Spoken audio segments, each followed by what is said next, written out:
여기 제 명함이에요. 앞으로 잘 부탁드려요. 네. 우리 이만 여기서 일어나고 2차로 조용한 데 가서 얘기 더 나누실래요? 네? 둘이서요? 네. 사람들이 많으니 시끄러워서요. 예진 씨는 그거 아는지 모르겠는데 예진 씨 생각보다 정말 괜찮은 사람인 거 알아요? 전 예진 씨 같이 자기 일에 몰두하며 열심히 사는 사람이 참 좋더라고요. 그리고 외모도 동양적이니 제 이상형이기도 하고요. 네? 에이, 그런 말 하지 마세요. 저 그런 소리 누구한테 들어본 적 없어서 그런 말 들으면 심장이 푼수같이 막 설레요. 안녕하세요. 저는 현재 30대 중반의 여자이고 나름대로 꽤 괜찮은 직장을 다니고 있는 사람입니다. 그리고 결혼을 한 기혼 여자이기도 한데 오늘 제 결혼에 대해 말씀드리고자 이렇게 제 속사정 얘기를 털어놓게 되었습니다. 살면서 남들은 겪어보지 못한 일들을 겪다 보니까 정말로 인생 뭐 있나? 참 지긋지긋하다는 생각이 들더라고요. 제가 이 일로 워낙 힘들어하니 아시는 분이 사연을 한번 보내서 후를 털어보라고 조언을 해주셔서 용기 내어 글을 쓰게 되었습니다. 이렇게라도 해야 제가 다시 인생을 시작할 수 있을 것 같더라고요. 어디서부터 말을 꺼내야 할지 생각해봤는데 남편의 첫 만남부터 이야기를 해야 되겠네요. 저와 남편은 일적으로 처음 만나게 되었는데 저는 30살 넘겨 대리를 달고 있을 때였고 남편은 평판 좋은 기업의 대표였어요. 나이도 저보다 5살밖에 많지 않은 사람이었습니다. 그럼에도 불구하고 스타트업 기업을 이렇게까지 성장시킨 걸 보고 정말 대단하다고 생각했어요. 그래서인지 저는 항상 남편을 동경하며 멀리서만 바라봐야 했어요. 왜냐하면 그와는 가까워질 수 없던 이유가 있었는데 바로 제 외모 때문이었죠. 정확히는 저 혼자 느낀 괴리감 때문이었는데 제가 남편에 비해 외모가 많이 뒤떨어지거든요. 못생긴 외모 때문에 늘 주변 사람들에게 놀림거리가 되었고 친척 어른들도 제 외모를 지적하며 너는 못생겼으니 공부라도 잘해야 된다. 이런 말들을 늘 들어왔어요. 이런 말을 들을 때면 저만 속상하면 되는데 저희 부모님까지 상처를 받곤 하셨죠. 그래서 정말 악착같이 기를 쓰고 공부를 했습니다. 그 덕분에 우리나라 세 손가락 안에 드는 연세대에 입학을 할 수 있었죠. 그리고 대학 입학 전 나름 성형수술도 하고 피부 관리도 받고 PT까지 했는데 그 결과는 썩 좋진 않았어요. 물론 얼굴은 성형 전보다는 좀 많이 나아졌지만 살은 빼도 기본 골격이 있어서 티도 안 나더라고요. 워낙 제가 통뼈라 누가 봐도 튼튼해 보이는 그런 몸을 가졌거든요. 이런 상태로 대학에 들어갔는데 저는 단 한 번도 남자들에게 사람 대우를 받아보지 못했습니다. 여자들도 마찬가지였는데 늘 제 얼굴을 보고 수군댔어요. 차라리 성형을 하지 말지. 성형해서 얼굴이 더 이상한 것 같지 않냐? 이런 말부터 입에 담지 못할 말들까지 정말 별소리를 다 들었었네요. 그래요. 저도 눈이 있으니 거울만 봐도 제가 어떻게 생겼는지 알아요. 그리고 평생을 그런 소리를 들어와서 내성이 좀 생기긴 했지만 그래도 막상 그런 말을 들으면 상처받는 건 어쩔 수가 없더라고요. 저도 사람이잖아요.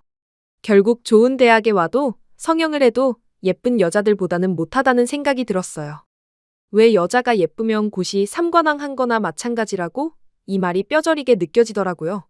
저희 부모님은 외모가 뭐가 그렇게 중요하냐고 하시지만 제가 겪은 사회는 외모가 절대적으로 중요했고 그게 경쟁력이 되는 사회였어요.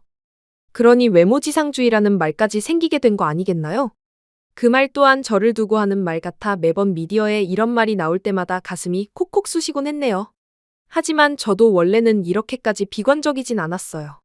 저희 아빠가 워낙 딸바 보이고 집에 오빠도 둘이나 있어 저를 우리 예쁜 막내딸이라며 예쁘다 예쁘다 소리만 들으며 자랐거든요. 그래서 저도 제 외모를 자각하기 전까지는 제가 진짜 예쁜 줄 알았어요. 게다가 여중, 여고를 다니다 보니 남자랑은 부딪히는 일도 없었기에 더 그랬던 것 같았죠. 하지만 점점 크면서 그게 아니라는 걸 알게 되었고 고3이 끝나자마자 부모님을 졸라 성형을 하게 된 겁니다. 그리고 성형 후에 나름 자신감을 얻어 연애를 좀 하려고 했는데 남자 하나가 제 고백에 기겁을 하고 도망간 후에 연애는 애진작에 포기를 하고 공부와 취업에만 힘을 썼어요. 그리고 취업할 때쯤 회사를 골라 원서를 쓰는데 외모를 거의 보지 않을 것 같은 형평성이 있는 외국계 회사만 30군데 정도 넣었어요. 그리고 기업 이름만 얘기하면 알만한 곳에 취직이 되었습니다. 제 인생 제일 큰 쾌거를 이룬 순간 같았죠.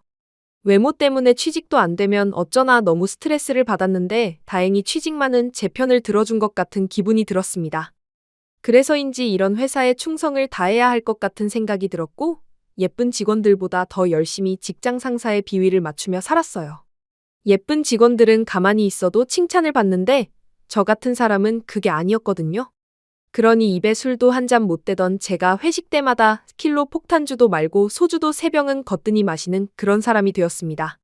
일주일에 서너 번씩 회식 자리에 참석을 하니 살찌는 건 한순간이었고 살 뺄 시간은 점점 없어지더라고요. 사는 게 뭔지 이런 비참한 모습에 혼자 울기도 엄청 울었네요. 근데 그 시점 저희 회사와 협업을 해서 일을 하게 된 남편이 나타나게 되었고 남편의 등장으로 저희 여직원들이 난리가 났습니다. 앞서 말씀드린 것처럼 남편은 능력 있는 회사 대표의 훤칠한 외모 그리고 저와 동문인 학벌까지 모든 걸 다 갖춘 사람이었거든요. 그러니 여직원들은 저희 남편만 등장하면 어떻게든 잘해보려고 잘 보이려고 안간힘을 쓰곤 했어요.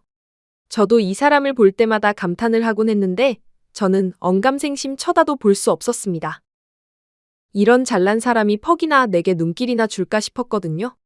딱 봐도 꽤나 여자들 많이 울리고 다녔을 것 같았는데 이 사람이 제게 먼저 다가와 말을 건네더군요. 안녕하세요. 네, 안녕하세요. 여기 제 명함이에요. 앞으로 잘 부탁드려요. 네. 물론 사적인 얘기가 아닌 일적인 이야기가 대부분이었지만 저도 모르게 괜히 이 사람에게 퉁명스럽게 대했어요. 열등감이라는 게 이 정도로 무섭더라고요. 이 사람은 제게 아무런 악감정이 없는데도 저 혼자 괜한 열등감에 빠져 이 사람도 분명히 나를 못생겼다고 생각하겠지? 라며 남편에게 굉장히 불친절하게 대했어요. 그런데도 남편은 끝까지 미소를 보이며 제게 한결같이 응하는데 그땐 이런 모습 또한 가식이라 생각을 했습니다. 그러던 어느 날 남편의 회사 직원들과 저희 회사 직원들과 다 같이 회식을 하였는데 저희 회사 여직원들이 부장님을 졸라서 남편의 회사와 회식을 하자고 해서 잡게 된 자리였죠. 저희 여직원들 평소 같았으면 무조건 회식 자리는 빠지는데 그날은 전원 다 참석을 하더라고요. 암튼 쏙 보인다 생각하며 한창 상사들 비위 맞추고 술을 마시고 있었는데 어느 정도 취기가 올라왔을 때 남편과 정면으로 몇 초 동안 눈이 맞아버렸어요. 술에 취해 보게 된 남편의 모습은 더 잘생겨 보이더라고요. 근데 하필이면 남편과 대면대면하던 사이라 좀 민망해 얼른 눈을 피했죠. 그러니 남편이 술잔을 가지고 제 옆으로 오기 시작하는데 제게 먼저 술을 따라주며 대학 얘기를 하더라고요. 서로 동문이다 보니 아는 얘기들이 꽤 나왔고 그렇게 사적인 얘기를 하다 보니 이 사람과 비슷한 부분이 많다는 생각이 들었어요. 그리고 비교적 말도 잘 통했는데 둘이 막 깔깔대고 웃으니 주변 사람들이 다들 저희만 쳐다보며 저희 둘의 대화에 끼고 싶어 기웃기웃거렸죠. 그러니 남편이 먼저 제게 다가와서 말했습니다. 우리 이만 여기서 일어나고 2차로 조용한 데 가서 얘기 더 나누실래요? 네? 둘이서요? 네. 사람들이 많으니 시끄러워서요. 처음엔 이 사람 많이 취했구나 싶었는데 그 눈빛이 얼마나 똘망똘망한지 저도 모르게 고개를 끄덕이며 그 사람과 같이 자리를 옮겼어요. 따로 나온 그곳에서 어느 정도 분위기가 무르익을 때쯤 남편이 먼저 제게 그러더라고요. 예진 씨는 그거 아는지 모르겠는데 예진 씨 생각보다 정말 괜찮은 사람인 거 알아요? 전 예진 씨 같이 자기 일에 몰두하며 열심히 사는 사람이 참 좋더라고요. 그리고 외모도 동양적이니 제 이상형이기도 하고요. 네? 에이, 그런 말 하지 마세요. 저 그런 소리 누구한테 들어본 적 없어서 그런 말 들으면 심장이 푼수같이 막 설레요. 저도 거짓말하는 성격 아니어서 사실만 말하는데 그리고 설레라고 하는 말이에요. 전 정말로 예진 씨 보자마자 한눈에 반했어요. 근데 예진 씨는 무척 차갑더라고요. 그 모습에 한 번 더 반한 거 예진 씨는 모르죠? 아니 이건 뭐 드라마에서나 들을 법한 잘생긴 남자 주인공의 대사를 제가 현실에서 눈앞에서 듣는 그런 기분이었어요. 거짓말이라는 말과 함께 얼떨떨하게 남편만 쳐다보고 있자 남편은 귀엽다는 듯 제게 핸드폰 잠금을 좀 풀어달라고 하는 겁니다. 이건 진짜 제 개인 번호예요. 대외적으로 쓰는 번호는 아무한테나 다 알려주는데 제 개인 번호는 아는 사람이 가족 외에는 없거든요. 그러니까 예진 씨는 이제부터 제 개인 번호로 연락하면 돼요. 라고 하는데 번호 교환의 끝으로 남편과 헤어졌고 집으로 돌아왔습니다. 그리고는 무슨 일이 벌어진 건지 차근차근 생각하는데 저는 이 모든 게 꿈을 꾼 것 같은 기분이었어요. 심지어 다음 날까지 꿈을 꾼 거라 생각하고 있었는데 남편에게 속은 좀 괜찮냐는 연락을 받고 나서야 비로소 꿈이 아닌 현실임을 직면하게 되었죠. 남편의 연락을 받고 새어나오는 미소를 애써 감추느라 죽는 줄 알았는데 가만히 있어도 입가에 미소가 지어졌고 금방 사랑에 빠진 여자가 되어 있었습니다. 하지만 저도 바보가 아닌 이상 이 남자한테 뭔가가 있을 거란 의심은 계속 품고 있었어요. 저런 달콤한 말로 꼬신 후 제게 뭐라도 하나 뺏어가려고 하나? 하는 의심은 계속하고 있었거든요. 왜냐면 제가 연애를 해보기를 했나요? 아님 썸을 타보기를 했나요? 그 흔한 밀당을 해본 적도 없었으니 아예 철벽을 치며 저 멀리서 남편의 행동만 유심히 살피고 있었습니다. 근데 그러면 그럴수록 남편은 제게 더 가까이 다가오기 시작했고 점점 본인의 진심을 보여주기 시작하는데 그 진심이 거짓이 없는 진심이라는 걸 여러 번 느끼게 되었어요. 그리고는 서로 알고 지낸 지 3개월 만에 남편이 제게 먼저 고백을 했고 입맞춤을 하며 정식으로 사귀자고 말했습니다. 저는 태어나서 처음 해본 남자와의 스킨십이어서 조금 창피하지만 이런 기분은 처음 느껴보는 기분이었죠. 게다가 상대방이 이런 훌륭한 사람이니 더 좋을 수밖에 없었습니다. 근데 이 사람 만나면 만날수록 까면 깔수록 더 대단했던 게 느껴졌죠. 아니, 이 사람은 본인 스스로도 훌륭하지만 집안까지도 훌륭하더라고요. 비록 외동아들이지만 부모님 두 분 다 의사였고 웬만한 은수저 이상은 되는 집안에서 풍족하게 자랐더라고요. 남편은 일부러 이 얘기를 안 했었는데 주변 사람들로부터 듣고서 제가 먼저 알게 되었습니다. 그리고 남편도 제가 안다는 걸 알고서는 그제서야 슬슬 말을 하기 시작하더라고요. 남편의 집안 스펙을 듣고는 왠지 더 한없이 작아지는 기분이 들었습니다. 그 당시엔 남편과 결혼 생각은 전혀 없었지만 혹시나 남편 부모님이 저 같은 사람을 만나고 있다는 걸 알게 된다면 얼마나 한심하고 어이가 없으실까 하는 걱정이 물밀듯이 밀려오긴 했거든요. 솔직히 저 하나만 보면 잘난 게 아무것도 없잖아요. 그저 또래보다 연봉 조금 높고 학벌이 조금 좋은 사람일 뿐인데. 문제는 이 두 개를 합친 게 제 얼굴과 제 몸매로 점수를 다 깎아버린다는 거였습니다. 더군다나 저희 집은 남편의 집처럼 부유하지도 부모님의 직장이 짱짱하지도 않은 일반 집이니 이런 부분들이 저를 더 비참하고 작게 만들었어요. 하지만 제 걱정과는 달리 남편 부모님이 먼저 저를 보고 싶어 하셨고 만나자고 하셨습니다. 그리고 저를 처음 보자마자 너무 괜찮다고 칭찬을 해주시더라고요. 우리는 아들 눈을 믿어요. 근데 왜 우리 아들이 예진 씨를 좋아하는지는 알겠네요. 앞으로도 두 사람 예쁘게 잘 만나고 우리도 종종 봐요. 심지어 연애 시절에는 남편 아버지가 본인 병원으로 오라고 하여 제게 이것저것 건강검진도 해주었는데 대부분 피검사로 많은 걸 알 수 있다 하여 피를 많이 뽑아 이런저런 검사를 했어요. 그리고 위랑 대장 내시경도 해주셨는데 검사 결과는 너무나 건강하다는 결과였죠. 좀 쑥스럽긴 하지만 요즘 젊은 사람들과는 달리 건강해서 보기 좋다는 얘기까지 들었네요. 그렇게 저랑 남편은 꿈만 같은 연애를 하며 하루하루를 보내고 있었는데 연애한 지 7개월째 되던 날 일이 생기게 되었습니다. 저희 회사에서 부려우로 불리는 신입 여직원이 한 명 있었는데 나이는 저랑 동갑이면서 신입이었어요. 근데 부려우라는 별명이 붙을 만큼 애교는 기본의 얼굴이 너무나 예뻤죠. 저는 뼈 빠지게 직장 상사들 비위 맞추며 밤낮으로 일에 간신히 대리 직함 달고 있었는데 그 신입 여직원은 단지 얼굴 하나로 늦은 나이에도 신입사원으로 입사를 하였더라고요. 그리고 자기랑 동갑인 걸 알게 된 후부터는 매번 저한테 대리님이 아닌 예진 씨라고 호칭을 불러댔어요.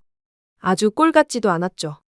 그래서 한 번은 제가 호칭 좀 제대로 부르라고 쓴소리를 했었는데 저의 꾸중에 잔뜩 인상을 쓰며 직급 높은 과장님이랑 차장님한테 쪼르르 달려가 제 흉을 보더라고요. 그걸로 저는 또 엄청나게 잔소리를 들었습니다. 예진 씨 왜 그래? 요즘 같은 시대에 수직 관계로 사회생활하면 꼰대 소리 듣는 거 몰라요? 나이가 이제 30대면서 벌써부터 꼰대짓 하는 거 그거 진짜 아닌 것 같지 않아? 아무튼 제게는 그런 얄미운 여직원이 있었는데 글쎄 회사에서 저희 남편만 오면 꼬리를 흔들어대며 몸을 이리저리 흔들고 있는 겁니다. 그때 당시엔 회사 사람들도 제가 남편과 연애하는 건 아무도 모르고 있었기에 그런 걸 보고도 저 혼자 끙끙 앓고 있었죠. 문제는 이 여직원이 제 남편에게 회사 사람들이 다 있는 데서 사귀자고 고백을 하더라고요. 회사 사람들도 다 같이 짰는지 남편에게 바람을 넣으며 선남선녀라느니 결혼하면 대박이라느니 엄청 몰아갔습니다. 그걸 보는데 도저히 견딜 수가 없어 제가 먼저 그 사람들 앞에서 남편의 손을 붙잡으며 폭탄 발언을 했죠. 저 이 남자랑 사귀고 있어요. 벌써 사귄 지 7개월이나 넘었고요. 아, 그리고 우리 지금 결혼 얘기까지 오고 가고 있는 상황이에요. 아린 씨 이제 그만 남의 남자 눈독 들여요. 꼬리 치는 것도 한두 번이지 볼 때마다 아주 성가셨어요. 여자친구가 옆에 뻔히 있는데 그거 보고 가만히 있을 사람이 누가 있겠어요? 그렇게 말하고는 수고하라고 그 여직원의 어깨를 툭툭 쳤죠. 그리고 남편의 손을 잡고 나와 이따 저녁 때 보자며 얼굴까지 쓰다듬어 줬습니다. 회사에서는 저와 남편의 연애 소식에 온 부서가 발칵 뒤집혀졌는데 이게 그렇게나 발칵 뒤집힐 일인가 싶기도 해서 씁쓸하기도 했어요. 그리고 그날 퇴근을 하고 남편을 만나 내가 너무 내 기분대로 독단적으로 행동했다고 미안하다고 사과를 하니 남편이 갑자기 분위기를 잡는데 그 모습에 왠지 이별을 고할 것 같아 심장이 두근댔어요. 근데 남편이 의외의 말을 하기 시작하는 겁니다. 자기, 아까 한 말 그거 진심이야? 나랑 결혼까지 생각한다는 거. 나도 사실은 자기한테 결혼 얘기 꺼내고 싶었는데 자기가 꺼려하는 것 같아서 말을 못하고 있었거든. 이라고 하는 겁니다. 사실 저는 당연히 이 사람이 저랑은 연애만 하지 결혼은 하지 않을 거라 생각해 그런 뉘앙스로 말을 한 건데 이 사람은 저와 결혼까지 생각하고 있었더라고요. 그 말에 더 심장이 쿵쾅대기 시작했고 저는 남편에게 아니야, 내가 꺼려할 이유가 뭐가 있어? 자기 같은 사람이랑 결혼한다면 나야말로 로또 맞은 거지. 내가 볼 게 뭐가 있다고. 그래, 우리 결혼하자. 자기도 나도 지금 결혼 정년기인데 지금 하면 딱 좋을 것 같네. 라며 남편을 꼭 안았어요. 남편이 그런 제 팔을 두 손으로 잡더니 또 근심 가득한 얼굴로 갑자기 말까지 더듬으며 식은땀까지 흘리는데 저는 그런 남편의 모습을 보고 아차 싶은 생각이 들었어요. 역시나 말 못할 엄청난 비밀이 있는 건가? 그게 아니면 뭐하러 나 같은 여자와 결혼하겠다고 하는 거지 싶었거든요. 이렇게 멀쩡한, 아니 이렇게 완벽한 남자가 뭐가 아쉬워서 나같이 부족한 사람을 만날까 싶었습니다. 좀 더 알아보고 결혼하자고 할걸. 이건 완전히 회사 사람들 앞에서 프로포즈를 했던 그때보다 제 자신이 더 작아지는 기분이었어요. 회사에서 그렇게까지 야단법석을 떨어놓고 헤어졌다고 하면 직장은 물론이고 이 바닥에 소문이 쫙 퍼져서 재취업도 어려울 것 같다는 불길한 예감이 스멀스멀 올라오기 시작했습니다. 대체 무슨 얘기인데 이렇게 서론이 길어? 혹시 자기 뭐 이혼 경력이라도 있는 거야? 아님 숨겨놓은 자식이라도 있는 거야? 대체 무슨 비밀이 있길래 이렇게 뜸을 들이는 거야? 그러자 갑자기 남편이 제 앞에서 본인의 머리를 잡아 뜯기 시작했고 곧이어 머리가 쑥 빠지기 시작하는데 제가 본 건 남편이 머리에서 가발을 벗는 장면이었습니다. 갑작스러운 상황에 저는 너무 당황해 입을 틀어막으며 자기 머리가 왜 그래? 라는 말이 먼저 나왔죠. 그러니 남편이 저를 지그시 바라보며 거봐, 자기도 이런 반응일 줄 알았어. 당신만은 다른 여자들하고 다를 줄 알았는데 자기도 똑같은 반응이네. 사실은 나 20대 후반부터 머리가 빠지더니 탈모 때문에 가발 쓰고 다녔어. 이렇게 산 지도 벌써 10년 정도 됐고 내가 이 사실을 감춘 것도 옛날에 상처를 좀 받아서 숨기고 다녔던 건데 몇몇 여자들한테 탈모 있는 남자는 어떠냐고 물어봤다가 아무리 잘생긴 사람이어도 탈모 있는 사람은 혐오한다는 소리를 듣고 그때부터 내 비밀을 숨기고 다녔어. 근데 자기는 나랑 비슷한 상처들을 간직하고 있는 것 같아서 결혼 전에 용기 내서 이렇게 얘기하는 건데 자기도 내가 싫은 거구나. 그 말에 저 또한 너무 큰 반성을 하게 되었어요. 맨날 내 상처만 생각하고 나만 아프다고 말했지 다른 사람들의 콤플렉스적인 상처는 보지 않았구나 싶어 제 자신이 한없이 이기적이었다는 생각이 들더라고요. 그래서 남편에게 말했습니다. 자기 미안해. 나도 다른 사람들하고 다를 게 없는 사람이었나 봐. 갑작스러워서 실수한 것 같아. 그리고 내가 사랑하는 사람인데 대머리면 어떻고 가발을 쓰고 다니면 어때? 나는 당신에게 진심을 봤어. 그래서 당신만 괜찮다면 나는 꼭 결혼하고 싶어. 그러자 제 말에 남편 또한 눈물을 보이는데 그날 둘이 부둥켜 안으며 얼마나 울었는지 몰라요. 서로 내가 고맙다. 아니 내가 고맙다면서요. 그리고 저희는 결혼 얘기가 나오자마자 3개월 만에 초스피드로 결혼을 하게 되었는데 상견례부터 일사천리로 진행되어 결혼까지 아무런 문제 없이 하게 되었습니다. 그리고 신혼여행은 이틀 뒤에 떠나는 걸로 했죠. 결혼식을 마친 후 녹초가 되어 신혼집으로 들어왔는데 모든 행사가 다 끝나고 나니 너무 힘들더라고요. 근데 남편이 제게 다가오더니 그래도 오늘이 신혼 첫날 밤인데 우리 와인이라도 한잔 해야 되지 않을까? 응, 그러자 자기. 간단하게 와인을 두세 잔 정도 마셨는데 가뜩이나 피곤한 상태로 술까지 마셔서인지 말 그대로 그냥 뻗어버렸고 소파에서 잠이 들었어요. 그리고 그 뒤로 아무 기억이 나지 않았는데 얼마나 지났을까요? 희미하게 눈을 떠보니 제가 안방 침대로 와 있는 듯 했습니다. 이불이 제 눈까지 다 덮여져 있었거든요. 그리고 옆을 봤는데 남편은 어디 갔는지 보이지 않더라고요. 근데 문제는 제 몸이 조금 이상하다는 게 느껴졌습니다.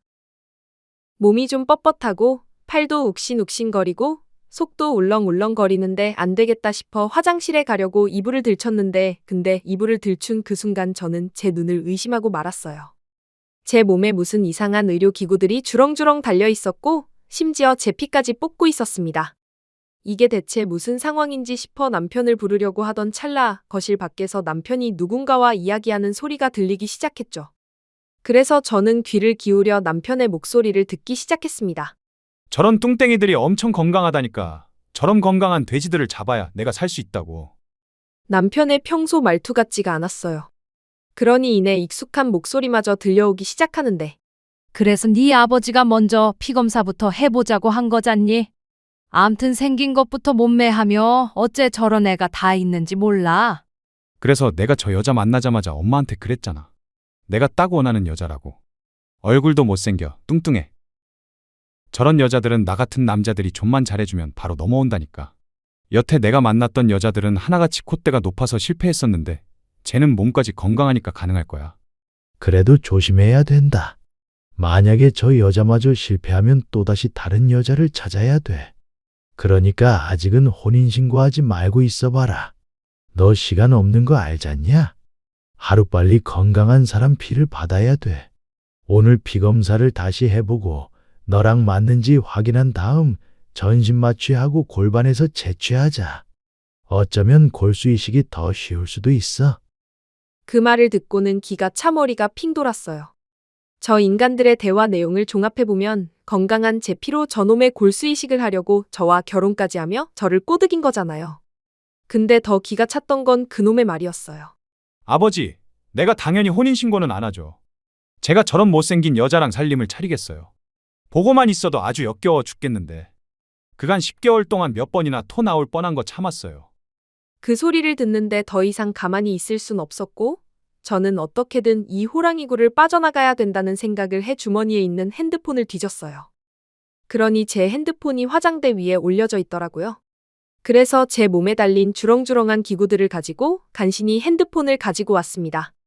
그리고 곧장 이 모든 장면들을 동영상으로 찍고 밖에서 저들이 대화하는 내용들을 있는 힘껏 녹음을 했죠. 근데 제가 녹음을 하면서 기구 하나가 툭 하고 떨어지게 되었고 그 소리를 들은 시모라는 그 여자가 뭐야? 뭔 소리야? 혹시 쟤 깬 거 아니야? 아니, 저 돼지는 수면제도 소화를 시키는 거야, 뭐야? 지금 깰 리가 없는데 얼른 들어가 봐. 마음 같아서는 이 기구들을 다 깨부수고 싶었지만 몸에 피가 많이 빠져서 그런가 그럴 힘이 없더라고요. 그래서 일단은 자는 척 누워 있었습니다. 그리고는 곧이어 제 상태를 살피러 남편놈과 시부라는 인간이 함께 들어왔고 자면서 기구를 친 것 같다며 다시 나가더군요. 저는 그것들이 나가자마자 벌벌 떨리는 마음으로 부모님과 오빠들에게 단체로 제가 찍은 동영상 메시지를 보냈습니다. 그리고 지금 당장 이 집으로 경찰을 좀 불러달라고 SOS를 요청했죠. 그러니 가족들은 난리가 났고 얼마 지나지 않아 경찰들이 저희 집에 들이닥치는데 경찰이라는 소리에 남편놈이 방으로 들어와 저를 안방 화장실에 구겨놓고는 화장실 밖으로 나갔습니다. 시부모는 경찰과 대치를 하며 무슨 신고를 받고 오셨냐고 실랑이를 벌이고 있는 것 같았어요. 대체 제게 무슨 짓을 한 건지 이상하리만큼 몸이 말을 듣지 않았고 목소리도 나오지 않았습니다. 저는 안간힘을 써 화장실 문을 잡아당겼는데 글쎄 남편놈이 화장실 앞을 지키며 저를 못 나가게 막고 있는데 제 입까지 틀어막으며 너 가만히 안 있어? 입만 뻥긋했다가는 가만히 안 있어. 라고 하더라고요. 경찰은 의사인 시부모의 확실한 신원을 확인하고 돌아가려고 하는데 그때 저희 집과 가장 가깝게 사는 둘째 오빠가 집으로 왔고 무턱대고 제 이름을 부르며 현관문과 가까운 방부터 다 열어보며 저를 찾았죠. 곧이어 안쪽에 있는 안방까지 들어와 화장실 문을 여는데 그 순간 오빠가 남편놈의 얼굴을 내쳤고 저는 그걸 보고 곧바로 그냥 기절을 해버렸습니다. 그리고 한참 뒤에 눈을 떴을 땐 병원이란 걸 알 수 있었죠. 제 옆엔 엄마가 있었고 제가 눈을 뜨자 엄마는 의사를 불러 제 상태를 확인하더라고요. 제가 눈을 뜬 건 사건이 있고 그 다음 날이었습니다. 의사는 급격한 쇼크를 받아 쓰러진 것 같다며 안정을 취하라고 하는데 응급실엔 보호자가 한 명씩 밖에 못 들어와 엄마 얼굴을 보고 나서야 한 명씩 돌아가며 아버지와 오빠들의 얼굴을 봤어요. 엄마는 울면서 제대로 알아보지 못하고 결혼을 시킨 것 같다며 미안하다고 하셨습니다. 제가 미안한 마음이 더 컸음에도 되려 미안하다고 하는 엄마를 보고 가슴이 더 아팠어요. 저는 이게 다 무슨 일이냐고 물었는데 엄마는 차마 말을 잇지 못하더라고요. 지금 남편놈과 시부모가 경찰서로 끌려가 조사를 받고 있다는 것밖에 말을 못하셨어요. 그리고 간신히 몸을 추스려 그날의 일들을 알게 되었는데 알고 보니 남편놈, 아니 그놈은 혈액암을 앓고 있던 환자였고 조혈모세포 기능에 장애가 생겨 정상적인 혈액을 만들어내지 못하는 사람이었어요. 그래서 건강한 사람의 조혈모세포를 이식받아야 완치가 가능했는데 그걸 저한테서 채취하려고 했던 거죠. 그것도 골수로요. 그러니 대머리인 것도 탈모가 아닌 병 때문에 머리가 다 빠진 거였습니다. 이 모든 얘기를 듣고는 온몸에 소름이 끼치는데 부모 둘 다 의사였기에 이런 짓을 꾸민 게 가능했던 거였습니다. 여태 남편놈이 만났던 여자들은 이걸 안 해준다니까 아주 만만하고 못생기고 뚱뚱한 제게 이딴 짓을 한 거였어요. 그러니 처음부터 제가 마음에 들었다고 했겠죠. 저는 이 모든 사실들을 기반으로 이 세 사람에게 고소를 하였고 의사 자격을 박탈시키는 소송을 진행하였어요. 소송까지는 2년이란 시간이 걸렸는데 2년 동안 저는 제대로 된 생활도 하지 못하고 회사까지 그만두며 소송에만 매진을 했습니다. 그리고 그놈이 운영하는 회사와 그에 관련된 업체들한테까지 이 모든 진실을 다 알렸어요. 명예훼손으로 신고를 한다고 하는데 저 혼자만 당할 수만은 없겠더라고요. 까짓것 벌금 내더라도 이 악마 같은 인간과 그 부모의 실체를 다 알려야겠다고 생각했습니다. 그러니 그놈도 꽤 타격을 받았고 회사가 휘청거리는 것 같더니 업계에서 소문이 퍼지고 인성 논란으로 인해 폐업까지 하더군요. 이미 이거 하나는 복수에 성공을 한 것 같았습니다. 근데 워낙 이쪽 집안에 돈이 많아서 아주 유능한 변호사를 2명이나 쓴 탓에 소송은 만족하지 못하는 결과가 나왔어요. 소송 결과는 둘 다 의료법 위반으로 벌금과 함께 의사 면허 정지 2년이 나왔는데 제게 한 짓으로는 더한 벌을 받아도 못마땅할 판에 이것밖에 나오지 않아서 너무 화가 났죠. 저희 부모님은 이렇게라도 벌을 받으면 됐다고 이제 2번 다시는 엮이지 말자고 하셨습니다. 저는 이 일을 계기로 내 인생의 남자는 2번 다시 없다 생각을 하였고 재취직에 성공해 지금은 열심히 회사 생활을 하며 살고 있어요. 한동안은 우울증으로 너무 많이 힘들어 안 좋은 생각까지 하며 지냈는데 제 옆에서 제 손을 잡고 기도를 해주는 저희 부모님과 오빠들을 생각하니 차마 그럴 순 없겠더라고요. 그래서 어떻게든 열심히 살아가려고 하고 있습니다. 아마 상처를 치유하려면 너무나 많은 시간이 걸리겠지만 잘 이겨내서 원래의 저로 돌아가기로 마음 먹었어요. 그리고 제 외모 또한 더 이상은 비관하지 않으며 제 자신을 좀 더 아끼고 사랑하기로 다짐했습니다. 아무튼 그런 의미로 이 글을 쓰게 되었는데 세상에 이런 정신 나간 일들도 벌어진다는 걸 알려드리고 싶어서 사연을 보내봅니다. 제 이야기 들으시는 여러분들도 결혼 전에 반드시 이런 부분들 꼭 다 확인하고 결혼을 잘 하시길 바라겠습니다. 긴 이야기 들어주시고 읽어주셔서 감사합니다. 항상 좋은 일만 가득하시길 바랍니다. 감사합니다.